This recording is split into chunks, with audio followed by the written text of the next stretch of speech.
కేసీఆర్ నీళ్ళే వేయలేదు. సింపుల్గా స్ట్రేట్ క్వశ్చన్ అడుగుతున్నాను నేను.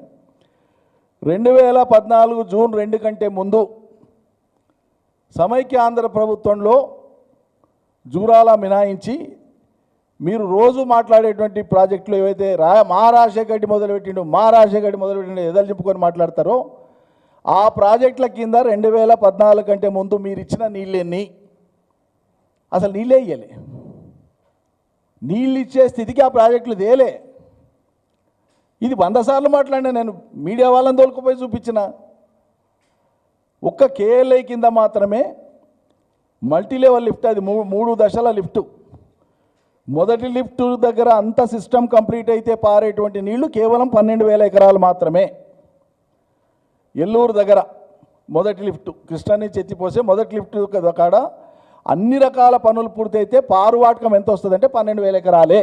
అది మాత్రమే కిరణ్ కుమార్ రెడ్డిని తోలుకొని వచ్చి అప్పటి మంత్రిగా ఉండేటువంటి అరుణమ్మ గారు వచ్చి దాన్ని స్టార్ట్ చేయించినారు.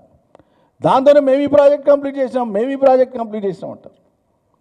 దాని తర్వాత ఉండేటువంటి 2 లిఫ్ట్లు జొన్నలబొగడ 52,000 ఎకరాలు, దాదాపు 3 లక్షల పైచిలకు ఎకరాలు గుడిపల్లి కాడ నుంచి ఉంటుంది, 3వ లిఫ్ట్ కాడ నుంచి. ఈ మిగిలిన 2 లిఫ్ట్ల యొక్క top to bottom complete work, surge pool కానీ, పంప్ హౌస్ కానీ, ఎలక్ట్రో మెకానికల్ వర్క్స్ కానీ, మిగిలిన టనల్ వర్క్ కానీ, ఓపెన్ కెనాల్స్ కానీ, ఆ కెనాల్స్కి ఉండే డిస్ట్రిబ్యూటర్లు కానీ, కెనాల్స్ ఎంబడి ఉండేటువంటి 100 స్ట్రక్చర్లు కానీ హరీష్ రావు గారు మంత్రి ఉండగా ఎంబడి వడి చేయించింది మేము. అప్పుడు జూపల్లి కృష్ణారావు మంత్రి మా ఎంబడి. ఆయన 100 సార్లు పొగిడింటాడు కేసీఆర్ దేవుడని. పాప నిన్న మొన్న ఆయన కేసీఆర్ దయ్యంలాగా కనిపిస్తున్నాడు.